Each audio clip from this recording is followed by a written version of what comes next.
So there's this like little romance horror, I guess, kind of horror-ish manga that I've been reading for like the last 2 or 3 months, I believe. And it's called Even If You Slit My Mouth. And it's about a dude named Koichi who is trying to marry, according to this manga, one of the scariest urban legends known as Miroku-san. To backtrack a little bit to give you guys a little bit of a catch up on what's going on, essentially this whole time he's like, look, I'm trying to marry you, please accept my feelings. He's been so like forward to Miroku-san, but Miroku is just like, look, if I scare you, I'll give it, what was it, like a year or so? If I'm able to scare you once in this whole year, the deal is off. And slowly but surely, she's more so dipping away from scaring him and, you know, falling in love. And, you know, it's been like an ongoing battle. She's been trying hard and it's not working. And it's a pretty fun manga. And, you know, we're meeting other spirits like her friends and her brother, getting to know some of Koichi's classmates and stuff like that. Koichi even has a fan club dedicated to him. It's all pretty fucking tight. But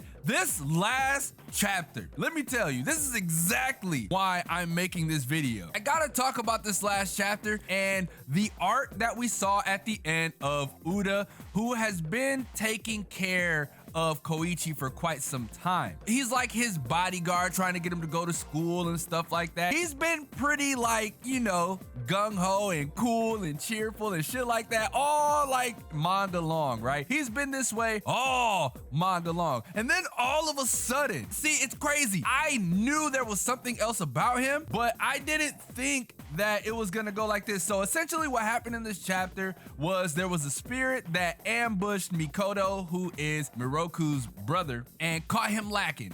As we're progressing through the chapter, the dude that ambushed him tried to coax Miroku into letting him in, because like the only way you're able to get into places like this is if you're allowed in. That's like typical spirit shit, right? I believe that's typical spirit shit. It's what I've seen in movies and other manga and like other fucking various forms of shit that I've read. And Miroku was like, you think I'm stupid? You can't fool me impersonating Koichi. You can't do that, which was pretty tight, right? It was pretty fucking tight. And then like even before that, they're going through, I'm all over the place. They're going through a photo album, looking at, you know, Koichi's family, seeing little Koichi, which I'm surprised she didn't recognize him at this age, because that's when, to backtrack even further into some like plot shit, this is when Koichi fell in love with Miroku, right? This is exactly when it happened. But even so, we get to see like a glimpse of Saya, right? The old caretaker of the house, and a lot of the other maids who were here. And Saya playing it coy, playing it chill, and all that stuff. Like, nah, look, man, that ain't me. Yeah, I can't. That ain't me. It may be, it may not be. Nah, man, you gotta chill. But this leads back into the Koichi imposter trying to get in there. And Miroku knew right from the jump, right? Miroku knew right from the jump that the imposter was trying to make his way in. That was chapter 19. But we're going into chapter 20 right now. You could have really just made this a whole ass chapter 19, if I'm being honest. And it's a guy who got some information about, you know, the Sano house and what they do. To piggyback on what I've been saying, people have been criticizing the Sano house as being people who manipulate spirits and kill them off and or use them to their own benefit, you know, the whole manipulation bullshit. But Miroku has realized Koichi isn't like that. Makoto let Koichi know, like, look, man, somebody's trying to get my sister. Please do something about it. Get back to the house as quick as you can. And Koichi, he booked it. He dipped the fuck out of school. I really want to know, like, who the mastermind behind this all is, because apparently Mikoto is tied up somewhere. We can't get to him. And dog, Miroku slapped the shit out of this spirit and noticed right away, like, look, you're a fake. You're a phony. I'm not gonna allow this to happen on my watch, impersonating somebody that I'm in cahoots with. And then Koichi, as the imposter, tried to tell the story about all the shit that was going on in the house, and the other story that Miroku didn't hear about, which was, you know, Koichi's like, I think it was like his grandpa that actually fucked over a lot of the spirits. And essentially what he tried to do was get them to do his bidding and then, you know, kill him and then marry another one. And of course, you know, Miroku's like, you know, Koichi would never do that. And then Koichi comes up and bonks this asshole, right? Bonks his ass. And with the loving embrace, like, yo, are you okay? You hurt? Did he try to do something to you? And then you see Saya, bro. That shit caught me off fucking guard, bro. That shit was so funny. Saya was just looking all old and elderly and cute. Dude, it was pretty fucking tight. Saya was just like, all right, look, there's some things that I have to let you know about. I've been around since, you know, all those stories took place. There's a story that I have to tell you that is not written down, right? It's not in the official record. And then she's like, look, I need you guys to listen, so would you mind listening? And, you know, they both look at each other. They was like, cool.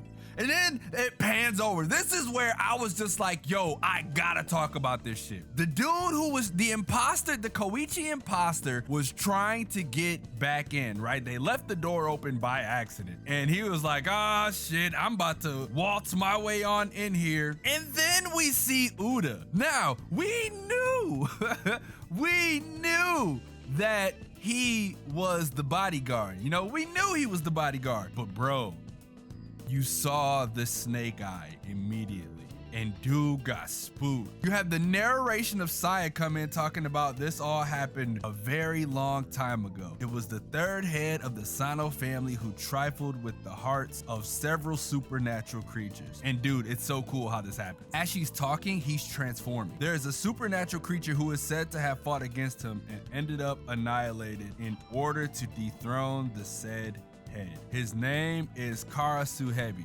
Funny that Karasu is Raven and Hebi is Snake, which is why they called him the Raven Snake. And he said, I hear you like rumors.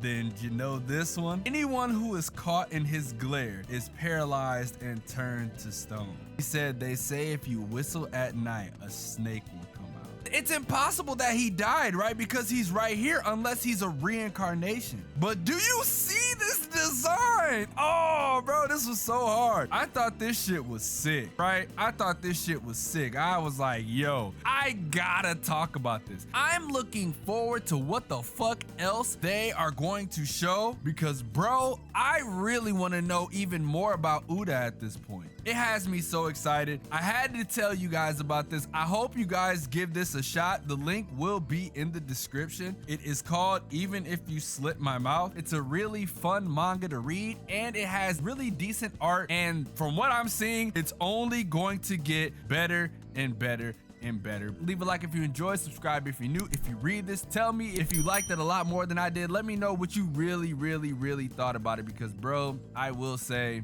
this shit was fucking phenomenal. If you don't like it, you can let me know in the comment section as well, but I think it's gonna be hard to find people who really don't like this. Let me know if you agree with me as well. It's always good to know if somebody is in the same boat as me, because that means, you know, we can share greater ideals in my Discord, which you can find by going over to my Twitch channel, which I stream every day at twitch.tv/xDomoSenpaix TV, link in the motherfucking description. And yeah, man, as always, it's your boy XDomoSenpaix, and I will see you guys in the next video.